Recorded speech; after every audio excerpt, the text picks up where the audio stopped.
Qu'est-ce que l'écriture inclusive? Bien, c'est le projet de féminiser la langue française pour la rendre plus égalitaire. Jusqu'à présent, le masculin l'emporte sur le féminin. Un homme et 1000 femmes sont présents dans la salle, par exemple. Traditionnellement, quand on parle des droits de l'homme, de la grève des étudiants, de la retraite des professeurs ou du salaire des banquiers, il peut y avoir des femmes incluses, mais elles ne sont pas nommées. Le masculin l'emporte, même s'il est sous-entendu qu'il y a des femmes qui sont étudiantes, professeurs, banquières. Le masculin est souvent mis en valeur, alors que le féminin est mis de côté. Qu'est-ce qui est proposé avec l'écriture inclusive? Bien, c'est l'égalité la plus parfaite possible, un équilibre féminin-masculin. Alors, avec l'écriture inclusive, on pourrait dire « on ne naît pas femme, on la devient ». Récemment, le dictionnaire Petit-Robert accepte le pronom « yel », qui est comme la combinaison de « il » et « elle ». Semble-t-il que ça provient du milieu LGBT, mais c'est inclusif aussi. Alors, tout le monde est yel. Il y a lui, elle, eux, ça inclut tout le monde. Donc, ça peut être un garçon, une fille ou une personne non-binaire. Il y a aussi, parmi les suggestions, il y a celles qui inclut ceux et celles. Encore là, c'est une contraction. Il y a aussi tous qui est proposé. Ça s'écrit T-O-U-S-T-E-S. Donc là, c'est la contraction de tous et de toutes. Ces mots-là ne sont pas encore dans le dictionnaire, mais éventuellement, ils pourraient. Une précision importante, l'écriture inclusive ne s'applique pas aux objets. T'sais, une voiture, une table, un bureau, un avion, un camion, tout ça, ça resterait pareil, là.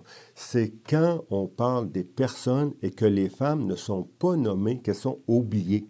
C'est là que des modifications sont demandées par les adeptes de l'écriture inclusive. 4 modifications principales sont proposées. D'abord, il y a l'accord de proximité.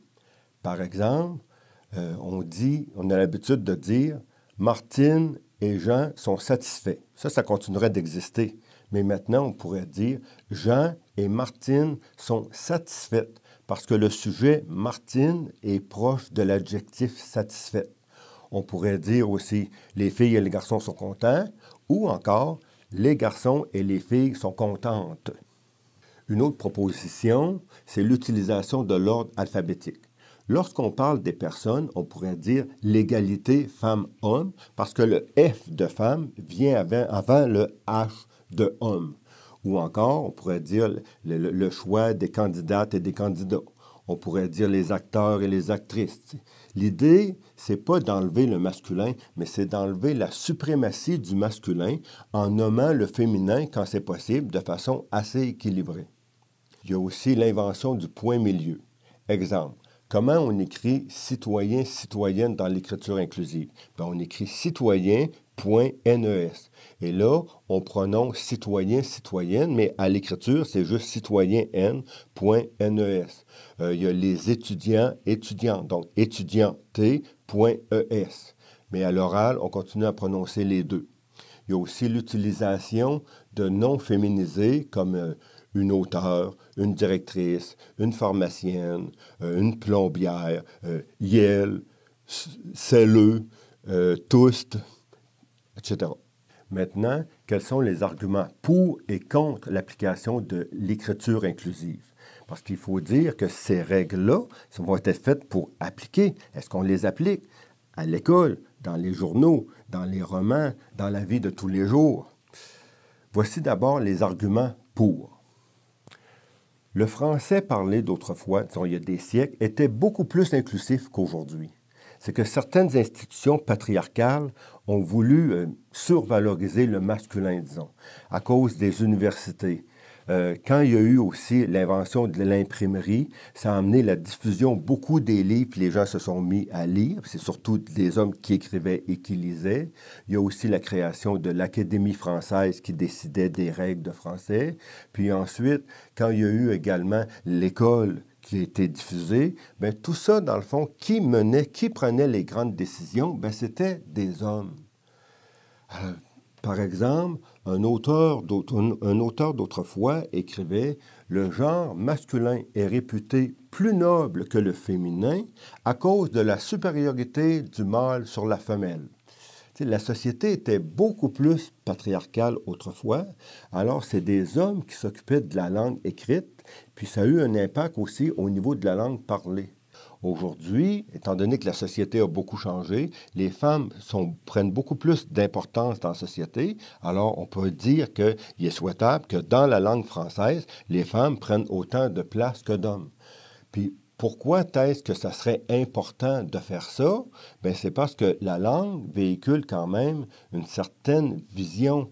Quand on dit que le masculin l'emporte sur le féminin, c'est comme une façon de dire que les femmes sont moins importantes que les hommes. Semble-t-il qu'au Japon, il est beaucoup plus facile d'établir des relations égalitaires en anglais qu'en japonais. Pourquoi? Bien, parce qu'en anglais, c'est le you avec tout le monde, tandis que le japonais est une langue très inégalitaire en elle-même. Exemple, si je m'adresse à une personne en disant « Monseigneur »,« Majesté »,« Votre Excellence », ça véhicule un certain respect. Mais si, avec la même personne, je l'appelle Hey, Ticoun, Ticasse, Toto, Joblo, on sent que la personne est mise comme en situation d'infériorité. Alors, l'infériorité du féminin dans la langue française, ça semble indiquer que les femmes sont moins importantes, inférieures en quelque sorte. Maintenant, quel est le point de vue des personnes qui s'opposent à l'écriture inclusive? Bien, c'est simple, elles sont scandalisées par le massacre de la langue française. Voyons, tous les livres qui ont été écrits se retrouveraient passés date tout d'un coup. Le français est une langue parlée dans des dizaines de pays, que ce soit en Belgique, en Suisse, en Algérie, au Maroc, en Côte d'Ivoire, tout ça, en Tunisie. Même si on utilisait l'écriture inclusive au Québec, il y a plein de pays qui ne vont pas suivre, c'est sûr. Dans le monde, il y a environ 300 millions de francophones. Puis là, on va leur demander de changer les règles de grammaire. Ben voyons, ça va juste compliquer la communication encore plus que ça peut être. Par exemple, les Français ont de la difficulté à comprendre l'accent québécois. Si on rajoute cette difficulté-là en plus, la communication va encore plus compliquer. En plus, les étudiantes ont déjà de la difficulté à passer leurs tests en français. Ça va être beau tantôt si on rajoute des complications. Bon. Qu'on soit pour ou contre, il y a un débat sur la langue qui est débuté, puis c'est pas si nouveau. Ça fait environ une quarantaine d'années maintenant qu'il y a le projet de démasculiniser la langue française. Ça date des années 1980.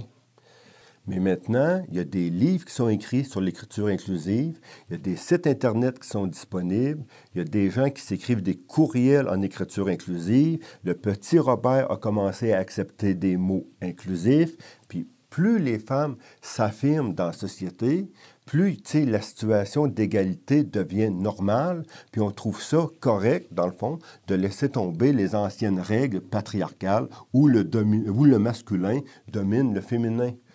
On peut faire l'hypothèse que le débat va s'amplifier encore plus dans l'avenir parce que des femmes ne veulent plus être oubliées dans la langue française, puis il y a bien des hommes qui sont d'accord avec ça, en particulier dans les milieux universitaires. Mais plus les adeptes deviennent nombreuses et nombreux, plus les opposants vont se révolter contre ce qu'ils considèrent comme un sacrilège, une manipulation de la langue française. Les autres, ils disent « arrêtez ça ».